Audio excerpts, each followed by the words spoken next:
Hi guys, welcome back to my channel. If you're new here, my name is Debbie and I love sharing tips on how to save time and money. So don't forget to click subscribe and the bell so that you can be notified every time I post a new video. Now in today's video, I want to talk to you guys about how to save money on your groceries by using your freezer. When I was coming down with the list of all the tips that I wanted to share with you guys, I came up with so many that I decided to split this series up into two separate videos. So in my first video that I filmed, I showed you tips 1 through 10. And if you missed it, I'll link it in the card above and the description box down below. So in today's video, I want to share with you guys tips 11 through 23. That's right, I came up with so many tips, but I know you guys are going to love them and it's going to help you guys save so much money on your groceries. So let's get started.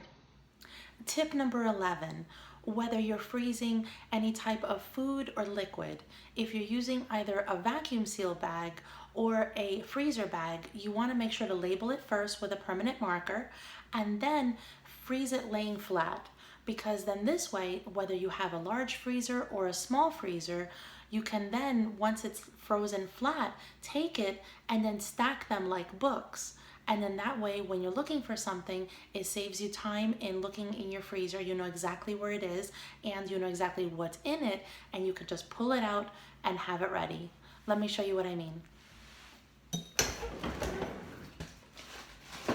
This is a chili that I made a few weeks ago. So I labeled it and I froze it laying flat. And now when it was time to pull it out to show it to you guys, I know exactly where it is and I pull it out like a book. Tip number 12 is ginger. Did you know that when you buy a ginger root, you can take it and put it in the freezer? That's right. What I suggest for you to do is when you buy it is take a spoon and just start going at the peel and get some of the peel off, just maybe like on a stub of the ginger, not the whole thing. And why a spoon and not a knife is because a spoon can get into all those dips and crevices. And what you want to do then is put it in a freezer bag and put it in your freezer, because ginger can live forever in the freezer. If you leave it out with your potatoes and onions, what happens is it shrivels and then the flavor kind of goes away and it gets a little bitter. But by keeping it in the freezer, you can keep it forever.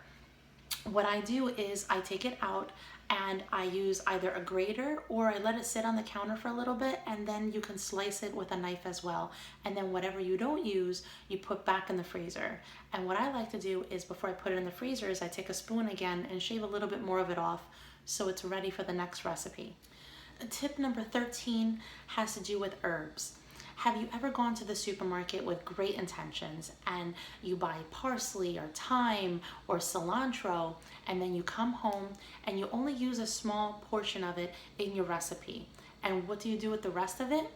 You put it in the fridge to die. Instead, what I do is I take that bundle and I pull it apart and create little bundles of the quantity that I think I'm going to use in a future recipe. I take some plastic wrap and I wrap each bundle tight, and I take a rubber band and put it at the end where the stems are.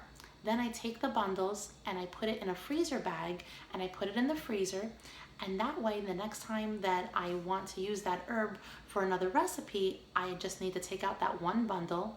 I let it sit in the counter just for like a few minutes to let it thaw out, because it's not ice, but it does have like a little frozen consistency. And then I chop it up and I put it into whatever recipe I need. One thing I do have to tell you though is it's not the same consistency that it was before you froze it. So the taste is still there, but I wouldn't add it on top of any kind of food. But if you're making any kind of crock pot or stew or soup, you can put it right in and mix it up, and the taste is there and it's fantastic. Let me show you.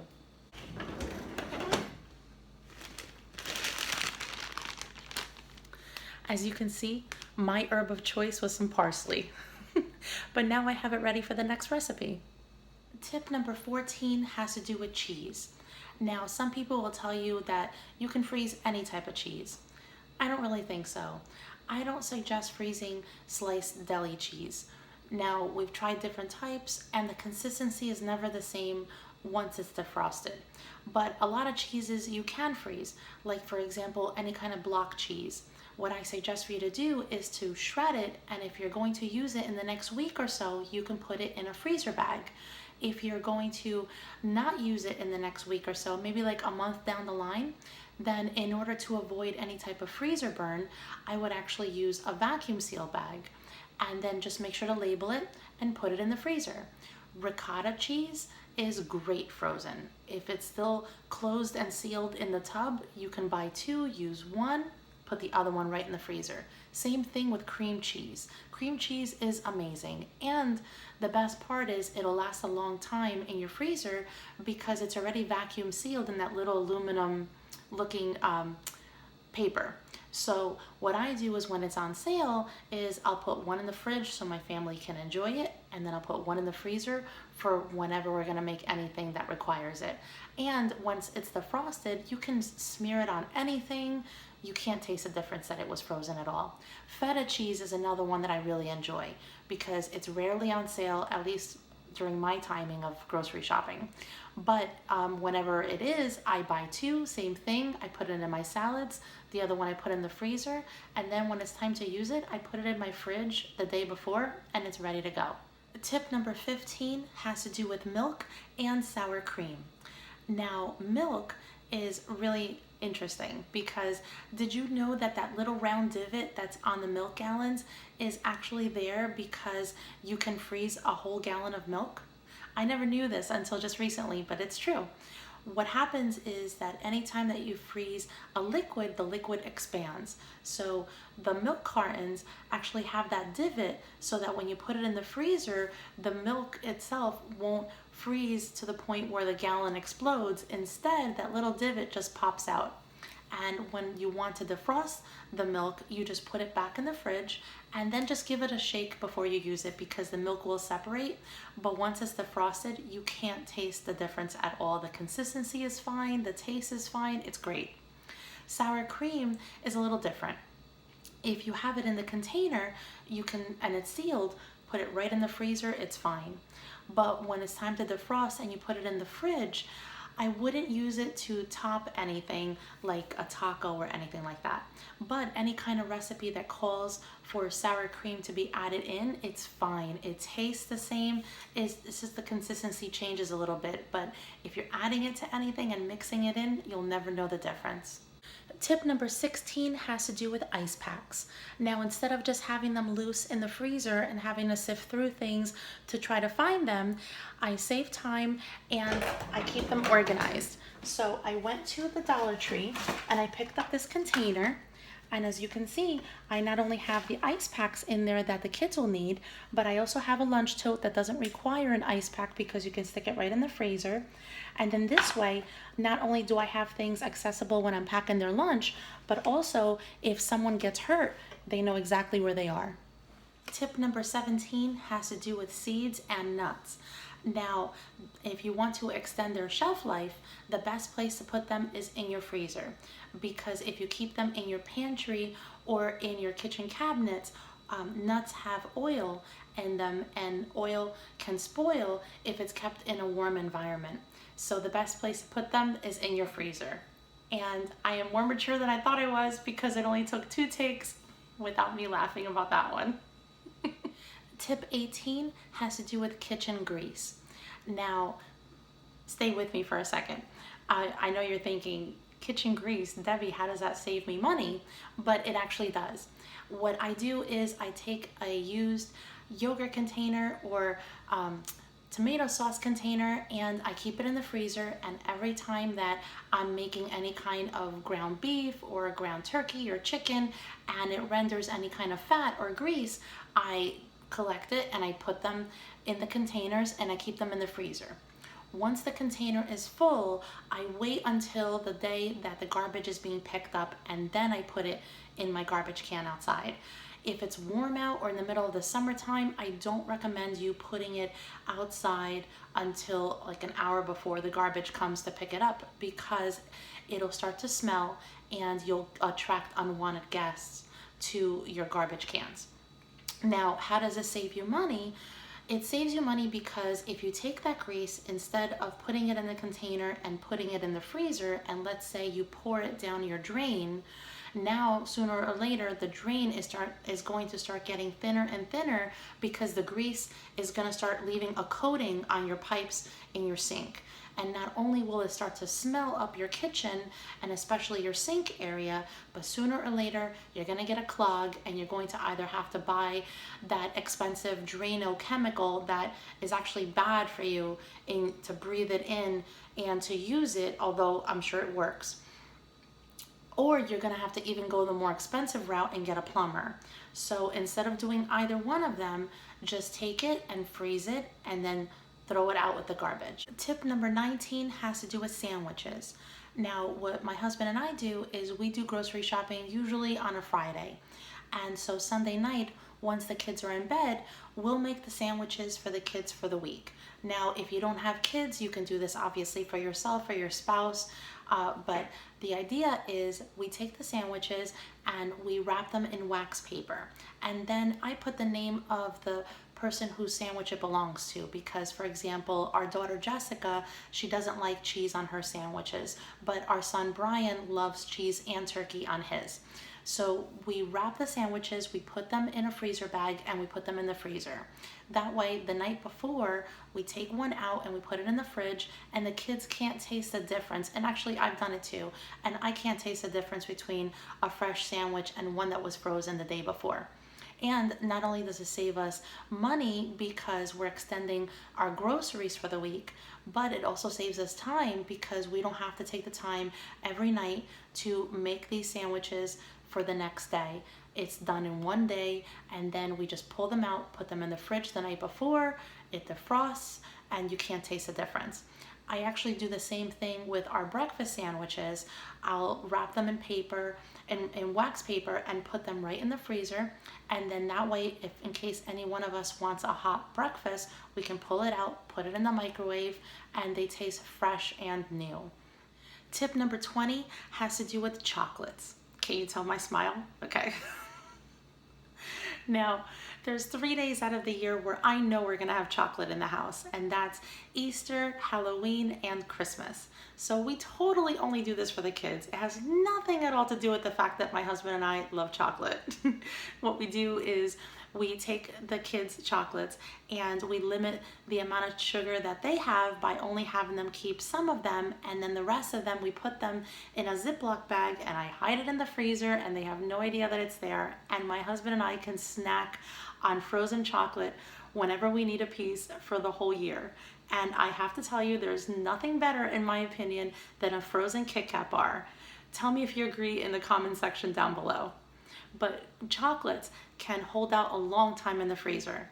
In fact, those little Easter egg ones that are one of my favorites, I buy them on sale after Easter, I stick them in the freezer, and I can tell you it's way after Easter and I'm still enjoying them. Tip number 21 has to do with fish, chicken, or steak. Now, in my previous video, I gave the tip that if you are at the supermarket and you see the family pack and it's a large quantity, but you know it's at its rock bottom price, I suggested that you buy it. Now, I'm gonna take that tip and go a step further. What I've done is I'll take it home and I'll portion it out per each recipe that I have for my family. And I'm going to vacuum seal it because then it lasts longer in the freezer. But before I vacuum seal it, I make a marinade and I pour it into the bag and then I vacuum seal it. And what does that do? That piece of meat, chicken, or fish is marinating the entire time that it's in the freezer and also when it's defrosting. So I put that in my cast iron skillet, I've put it in the oven, I've put it outside on the grill, and it comes out so delicious. And I didn't really do anything. The meal prep was done when I bought it and sealed it up. And if you're looking for a vacuum sealer or you don't have one, I will leave the link to mine in the description box down below. I love it. I've been using it for years and I can't say enough about it.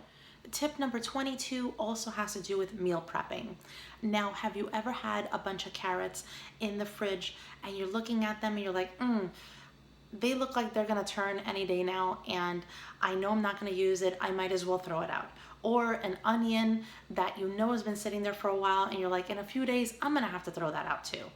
What I've done is I've taken any vegetable that looks like it's not gonna last much longer, and I chop it up, and then I put it in a Ziploc bag or in a vacuum seal bag if you're not gonna use it for a while after that, and I put it in the freezer. I actually took some of those vegetables, I think it was an onion if I remember right, and some carrots and peppers, and I put it in the skillet, and I actually made the most delicious stir fry from it. And I realized I really stretched my groceries more by doing that, because by just checking what you have and checking the freshness of it, you can really make more meals out of things you think I'm just gonna toss in a few days anyway. And it was still fresh, it was delicious, my family loved it, and I'm gonna use that tip more often. Have you ever had guests come over that you weren't expecting and you realize you have no snacks for them? Whether it's family, friends, or your kids' friends, you're like, what do I do? Well, tip number 23 has to do with cookie batter. Now, whenever I'm making any type of cookie, I will try to double the batch if I have the ingredients on hand. The first batch I bake as normal. The second batch, I actually put it on the cookie sheet as though I'm gonna put it in the oven, but instead I put it in the freezer, and that's called flash freezing. I leave them in the freezer for just a few hours, and then I take the cookies and I grab a freezer bag, and on the freezer bag, not only do I label the type of cookie that it is, but I also put on there the baking instructions as if the cookies were thawed out. The temperature of the oven, how long it's supposed to bake in the oven. And then what happens is whenever you have anybody coming over, you take the quantity that you want to bake, you put it directly on the cookie sheet, and you put it in the oven. I add like maybe 2 minutes to the baking time, and of course check them to make sure, because every oven is different. But it's actually saved me a few times just by making extra cookies and sticking them in the freezer. My kids think I'm a rock star. They think that, oh, my friends are over and you made them fresh cookies. No, I don't think so. I don't have that kind of time. Do you have any tips on how to save money on groceries by using your freezer? If you do, please share them in the comment section down below. I'd love to hear from you. In my next video, I'm going to show you how I meal plan, how I shop for groceries, and save so much money to feed my family of 5. Well, I hope you liked this video and found it helpful. If you did, please click the like button, share it with your friends, and don't forget to subscribe and click on that bell. Thank you guys so much for watching. I really appreciate it, and I'll see you in my next video. Bye!